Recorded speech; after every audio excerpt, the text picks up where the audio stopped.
Hi, this is Mark Mikelat from Building Aspirations, and I help companies with their online marketing, including their email marketing. And I'm going to walk you through a constant contact email step by step. Stay tuned. Now, this is an email sent out by Kathleen Reeder of Kathleen Reeder Wildlife Photography. She is a wildlife photographer.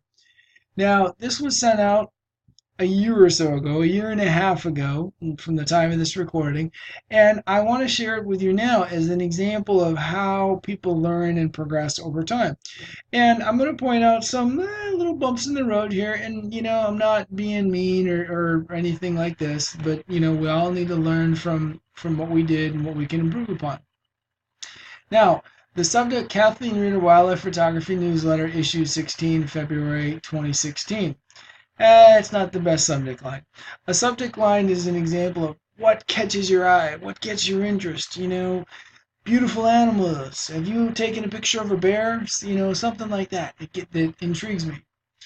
Now, she has this little reminder here that documents or reminds us that we've subscribed.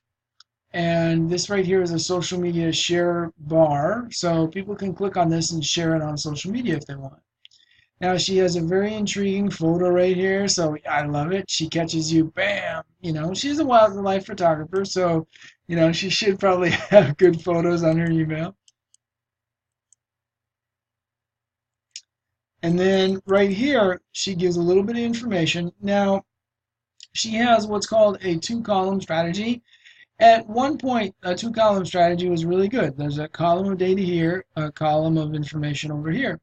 As more and more people go mobile, and as more and more people read this on a mobile device, that's a little bit different because you're squeezing things in, and it's just not best case strategy. Now, so in the background, in the analytics page in Constant Contact, it will show you if you have a fair number of mobile readers.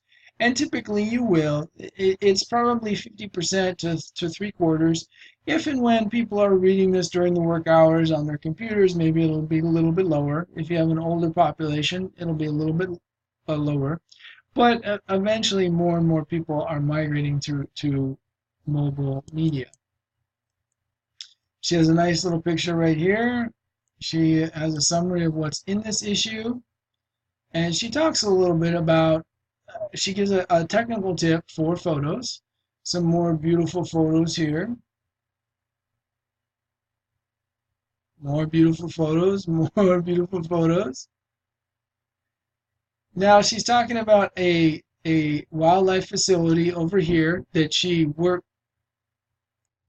She's talking a little bit about a new research facility. This is an animal park in Africa, so about what's going on in the park and showing that they're going to have different research facilities and places for the animals.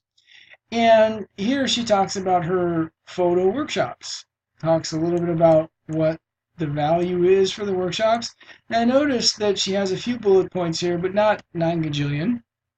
Because at some point when we're going to do this and this and this and this and this, right, there's too many options. If there's too much, our eyes glaze over and we get confused. So don't do that. Just figure out, okay, what are the top 3, 5, 7, relatively short list.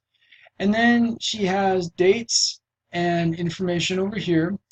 Now, that she's organized it like this is great, but let me point out that now we kind of have 3 columns.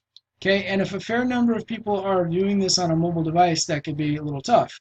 Because now, okay, you got your mobile device, now a third, and then a third, right? So, so that's just a little bit tough.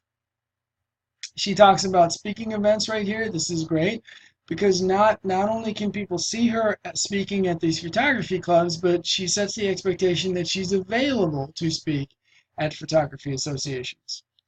And then final notes right here and contact information once again. So in summary, well branded here, looks great, provides a lot of value, tells people where to click.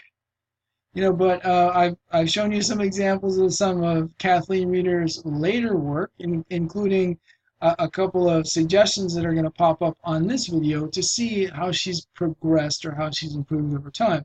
I've been working with her for a number of years. I love working with Kathleen. She's very diligent and she listens to what the business coach says. If you need me to be your business coach, call me, connect with me. My phone number is in the box just below this video, or go directly to buildingaspirations.com and learn how I can help you. Now, if you like this video, I would love for you to subscribe to the channel and click like so that Facebook knows that you liked this video. This has been Mark Mikelat from Building Aspirations. I thank you for listening, and I'll see you on the next video. Bye-bye.